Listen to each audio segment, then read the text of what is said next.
রাজধানী জুড়ে একাধিক ছোট বড় লাইভ বেকারির ক্ষেত্রে খিলক্ষেতে অবস্থিত Nuruzzaman live hot bread bakery জনপ্রিয়তার শীর্ষে অবস্থান করেছে।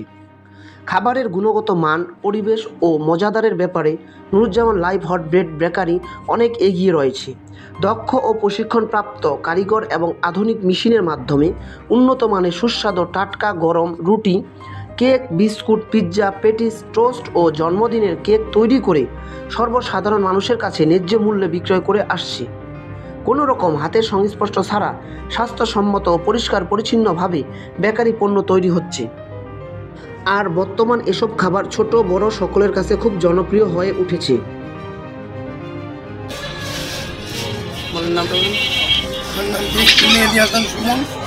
আমি এই খিলক্ষেতে 25 বছর ধরে ব্যবসা করি। আমি বাজার কমিটির সাংগঠনিক সম্পাদক। এটা নতুন একটি দোকান হয়েছে এখানে প্রায় 1.5 বছর।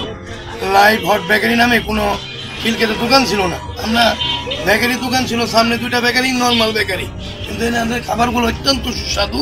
আমি নিয়মিত তাদের কাস্টমার।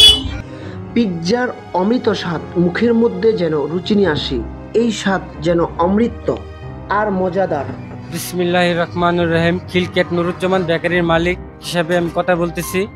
আমাদের খাদ্য রুচিসম্মতভাবে বানানোর চেষ্টা করি এবং কি আমাদের কাস্টমার অনেক প্রশংসিত আমাদের খাদ্যর ব্যাপারে পাই। তাই আমাদের ইনশাল্লাহ খাদ্য মোটামুটি অনেক ভালোভাবে দেওয়ার চেষ্টা করি। কিন্তু তারপরে খিলক্ষেত সর্বপ্রথম আমি এসেছিলাম নুরুজ্জামান লাইভ বেকারি হিসাবে।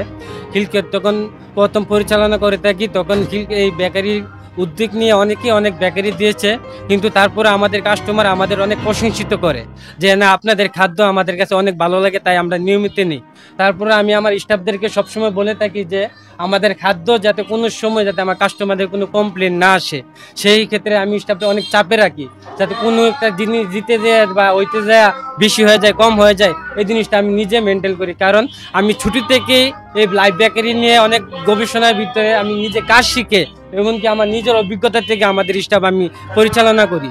আমি সবসময় আমাদের সেলম্যানটাকে বলে থাকি যে কাস্টমারের সাথে কোনো খারাপ বিহেভ যাতে না হয়। কাস্টমারকে সবসময় সহযোগিতা, কাস্টমার কীভাবে সুবিধা হবে, কাস্টমার কী চাচ্ছে সেইটাই তোমরা দিবা, কাস্টমারের সাথে তোমরা কোনো রিয়াকশন করবা না। এই নিয়ে আমি ইনশাল্লাহ তারপরে যেমন খিলক্ষেতে বাজার কমিটির মাধ্যমে থেকে ভালো বিদায়, নুরুজ্জামান বেকারি ভালো বিদায় অনেক সহযোগিতা বাজার কমিটির থেকে আমি পাচ্ছি। তারপরে আমি অনেক দিক দিয়ে সুযোগ সুবিধা সরকারের দিক থেকে পাচ্ছি, কারণ সরকারি নিয়ম অনুযায়ী আমি চলার চেষ্টা করি। এমনকি সামনেও ইনশাল্লাহ সরকারের অনুমতিভাবে পুরোপুরিভাবে চলার আবেদন রইলে যাতে সরকার থেকে আমি এই আশাই কামনা করি ইনশাল্লাহ।